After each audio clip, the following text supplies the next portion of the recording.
안녕하세요. 6월 둘째 주 암호화폐 시장 이 관련 자료들을 쭉 보내주셨는데 와 정말 투자 보고서처럼 깔끔하네요. 이 정보들 속에서 우리가 뭘 봐야 할지 한번 핵심만 빠르게 짚어보죠. 네, 주요 코인들 가격 움직임이랑 또 시장에 영향을 준 이슈들, 그리고 간단한 전망까지 좀 담아봤습니다. 단순히 가격만 보는 것보다는 그 배경하고 의미를 같이 보면 좋겠죠? 좋습니다. 그럼 역시 가장 먼저 눈에 띄는 건 비트코인인데요. 10만 5천 달러 선에서 좀 자리를 잡으려는 모습이었어요. 특히 그 마이클 세일러, 마이크로 스트래티지가 또 BTC를 추가 매수했다 이런 소식도 있었고요. 이게 좀 의미가 있을까요? 그렇죠. 특정 기업이 샀다는 것도 중요하긴 한데 다른 기업들한테도 BTC는 여전히 좀 매력적인 장기 투자 자산이구나 이런 메시지를 주는 거죠. 기술적으로 보면 10만 2천 달러 선, 여기를 뚫느냐 마느냐가 단기적으로는 중요할 것 같습니다. 그렇군요. 이더리움은 2,514달러에서 2,620달러 사이. 좀 답답한 박스권이었네요. 2,738달러 저항선 돌파가 중요하다고 분석됐는데 기술적으로 좀 더 주목할 만한 지표가 있을까요? 네, 그 단기 추세를 보여주는 20일 지수이동 평균선, EMA라고 하죠. 그게 지금 2,515달러 부근에 있거든요. 이 선을 좀 확실히 지켜줘야 다음 단계 3,000달러를 향한 움직임을 좀 기대해 볼 수 있겠죠. 이게 무너지면 조정이 좀 길어질 수도 있고요. 아, EMA 선이 중요하군요. 리플은 2달러에서 2.65달러 사이에서 횡보 중인데 이게 전망이 좀 엇갈리는 게 재밌어요. 그 예측 시장 있잖아요. 폴리마켓. 거기서는 2025년 고점 도달 확률이 5월에 63%였는데 39%로 꽤 떨어졌더라고요. 근데 또 클라우드 AI 기반 보고서는 3달러 저항 돌파 가능성을 제시했다고요. 왜 이렇게 다른 거죠, 이건? 네, 좋은 질문인데요. 이게 분석 모델 차이일 수 있어요. 예측 시장은 아무래도 투자자 심리나 단기 뉴스에 좀 더 민감하게 반응하고요. AI 분석은 과거 데이터 패턴이나 기술적 지표 이런 쪽에 좀 더 무게를 둘 수 있거든요. 또 리플은 그 특유의 소송 리스크가 있잖아요. 그런 변수를 얼마나 중요하게 보는지에 따라서도 결과가 좀 달라질 수 있습니다. 그래서 2조 원 지지선 방어가 중요하다고 보는 거고요. 아, 그렇군요. 분석 방식에 따라 다를 수 있겠네요. 솔라나는 ETF 승인 기대감이 커지고 있다는 소식이네요. 여러 자산운용사들이 SEC의 신청서를 수정해서 냈다고요? 네, 카나리 마리네이드, 21시어스, 비투아이즈 이런 회사들이 꽤 적극적으로 나서고 있습니다.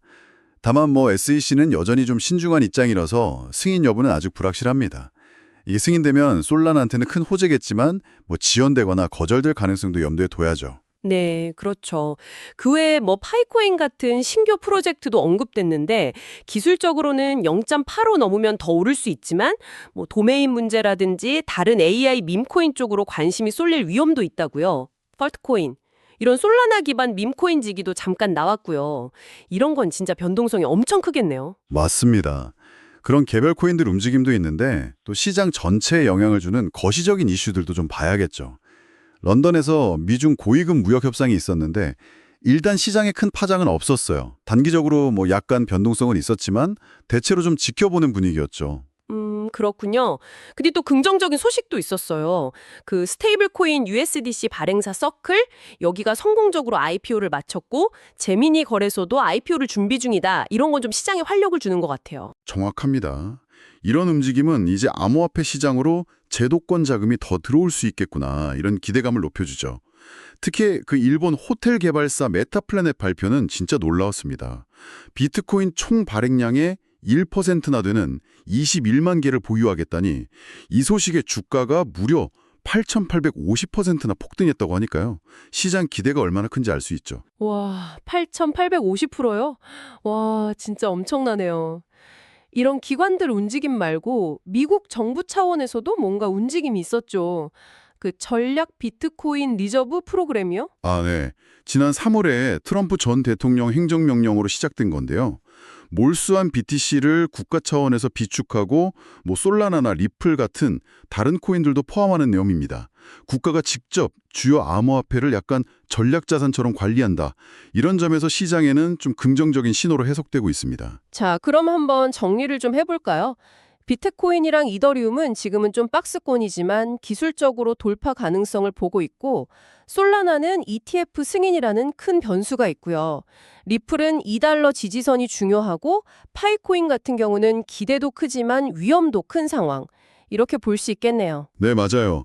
전반적으로 보면 서클이나 제미니 IPO, 메타플래넷의 대규모 매입, 또 미국 정부 비축 프로그램 같은 거. 이런 기관이나 국가 차원의 시장 참여 확대는 분명 긍정적이죠. ETF 기대감도 여전하고요. 하지만 미중 관계라든지 금리 같은 거시경제 불확실성, 이런 건 계속 시장을 좀 누를 수 있는 요인이거든요. 그래서 아까 말씀하신 20일 EMA 같은 그런 기술적 지표를 기준으로 리스크 관리는 계속 필요한 시점입니다. 네, 오늘 짚어본 내용들 보니까 시장이 정말 다이나믹하네요. 마지막으로 이 자료들을 보신 청취자분들께서 어떤 점을 좀 더 생각해보면 좋을까요? ETF 승인이나 기업 IPO, 국가 차원 비축처럼 암호화폐가 점점 더 제도권 안으로 들어오려는 큰 흐름은 분명히 보입니다. 그죠? 그런데 또 다른 한편으로는 파이코인 같은 초기 프로젝트의 어떤 불확실성, 아니면 팔트코인 같은 밈코인의 극단적인 변동성, 이런 것도 여전하거든요. 과연 이 거대한 제도권 편입 흐름이 이런 개별적인 위험 요소들까지 다 잠재우고 시장 전체의 안정성을 가져다 줄 수 있을지, 아니면 여전히 좀 분리된 채로 갈지, 이 둘 사이의 상호작용이나 균형점, 이런 걸 한번 고민해 보시는 것도 앞으로 시장을 이해하는 데 중요한 관점이 될 것 같습니다.